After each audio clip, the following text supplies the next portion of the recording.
You're listening to Big World Network.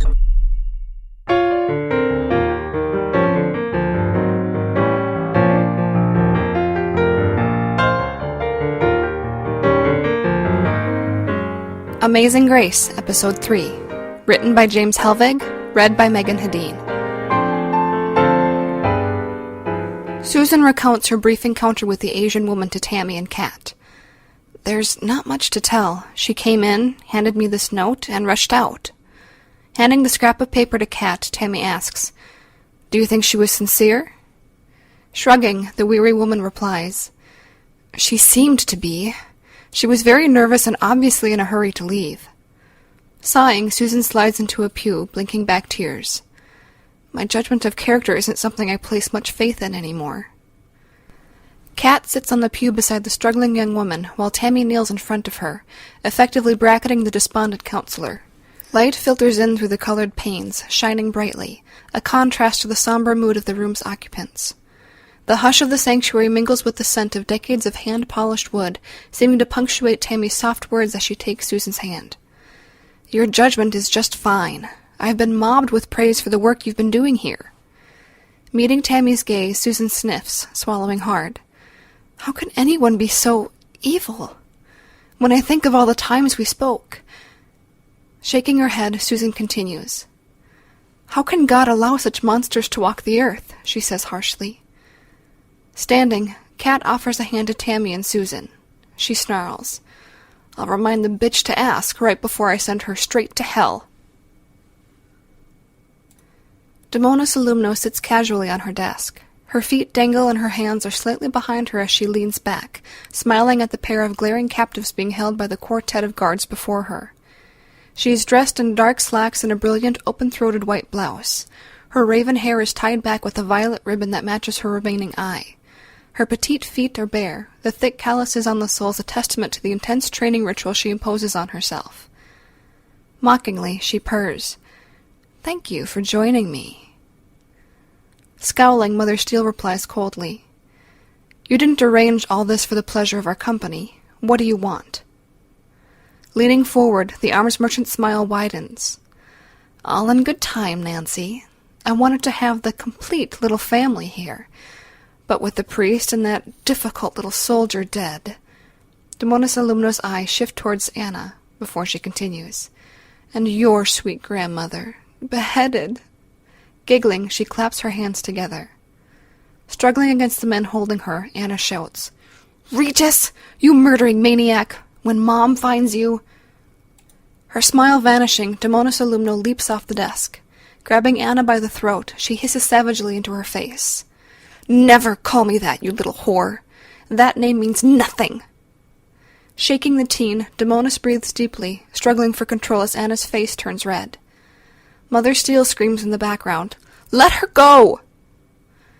Slowly releasing her grip and allowing Anna to breathe, Demonis Alumno steps back to her desk. Anna coughs and wheezes behind her. All pretense of civility gone, Demonis languidly pulls a razor-thin stiletto from her pocket and clicks it open. With her voice flattening to a blowfly's buzz, she says, "I will remove the next flapping tongue. I still have plenty of pieces to carve off while your mom watches." Spitting and gagging, the furious teen starts to retort when Mother Steele barks loudly, "Anna!" Looking at the stern-faced nun, Anna's lip trembles, her voice rasping in misery. "My Nana!" Sagging against the men holding her, the devastated youngster sobs openly. "Better," Demonis Alumno mutters. Turning her attention to Mother Steele, the knife twirling absent-mindedly in her hand, she says, "You are used to missing pieces, Her chin rising, Mother Steele straightens her spine, replying, "I made my peace long ago. Whatever name you choose to go by, you must know that we were fooled, and that once, not long ago, you were accepted and loved." The knife stops spinning. Demonis holds it in a white-knuckled grip.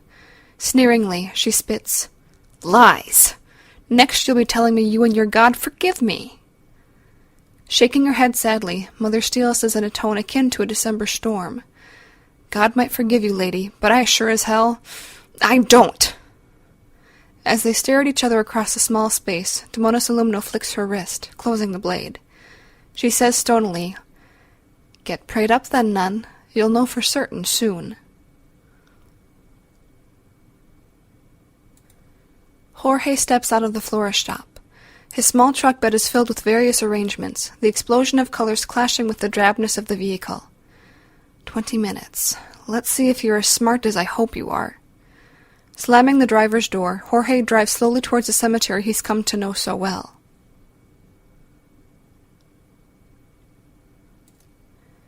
Tammy watches Jorge as he unloads the truck. The angle is steep and the optics blur as she adjusts the viewfinder. In her ear, sporadic reports from the other team members trickle in.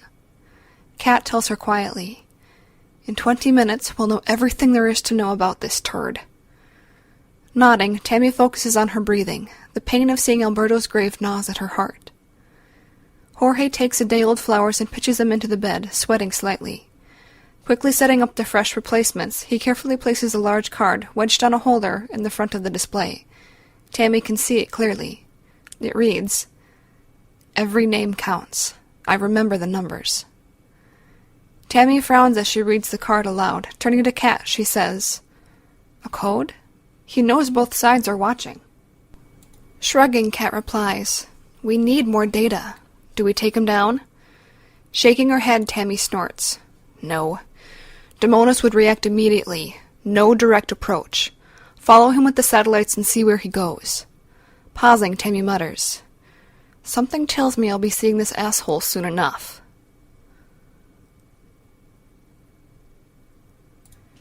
As Jorge pulls away, his phone buzzes on his dash. Picking it up, he answers sullenly, "What now?" Demonis Alumno speaks in a clipped monotone. "Is the message for your new friends?" As a chill runs down his spine, Jorge allows his anger to heat his face and he snarls into the phone. "Friends? It's for my family members you slaughtered. I can't show my face. Not now. Not ever." Silence reigns in the cab as he grips the phone tightly, trying to regain control. Demonis' voice becomes silky as she replies, "Such a temper, Jorge. Very well. Don't come back here. I have one last task for you to perform. Go clean up. Ms. Fuller will be joining you shortly." The line goes dead and Jorge pulls over to the side of the road, his hands shaking violently. "This is it. I'm one chore away from extinction, but maybe I can take you with me."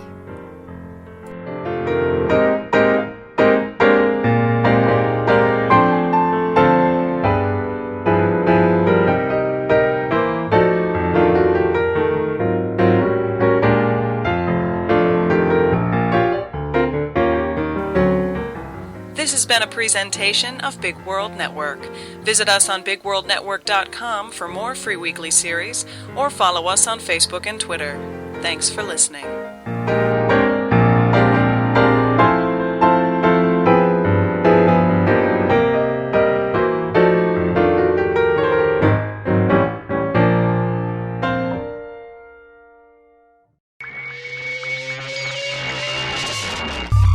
You're listening to Big World Network.